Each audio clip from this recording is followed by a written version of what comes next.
নমস্কার, আপনারা দেখছেন পানি ট্যাঙ্কি টাইমস। এবার আরজিকর কাণ্ডে দোষীদের শাস্তির দাবিতে পদযাত্রা করল খড়িবাড়ি ব্লক তৃণমূল কংগ্রেস। এদিন খড়িবাড়ির দলীয় কার্যালয় থেকে পদযাত্রাটি শুরু হয় হনুমান মন্দির, পরে হাওদা ভিটা এবং কদমতলা হয়ে পুনরায় দলীয় কার্যালয়ে এসে শেষ হয়। গোটা রাজ্য এই ধিক্কার মিছিলে চলছে। দোষীদের দ্রুত শাস্তি দেওয়া হোক বলে জানান খড়িবাড়ি ব্লক তৃণমূল কংগ্রেসের সভাধিপতি কিশোরী মোহন সিংহ। আরও খবর জানতে অবশ্যই চোখ রাখুন শুধুমাত্র পানি ট্যাঙ্কি টাইমসের পর। वंदे मातरम वंदे मातरम वंदे मातरम वंदे मातरम वंदे मातरम वंदे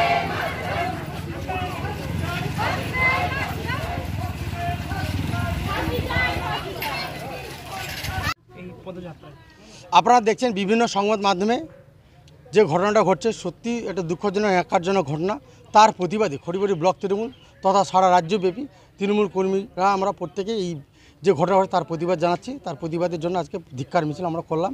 আগামী দিনে আমরা প্রতিবাদী সভা হবে এবং 19 তারিখে আমরা রাখি বন্ধন উৎসব পালন করব। আপনারা বললেন যে দোষীদের শাস্তি চাই, একদম। তাহলে কি মনে হচ্ছে আরও দোষী রয়েছে?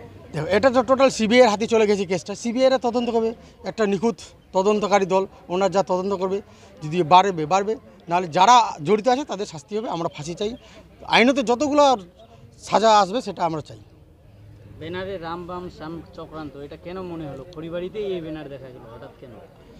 খড়িবাড়ি না, সারা রাজ্যব্যাপী আমাদের এই ব্যানার, সারা রাজ্যব্যাপী এই ব্যানারটা আমাদের চলছে।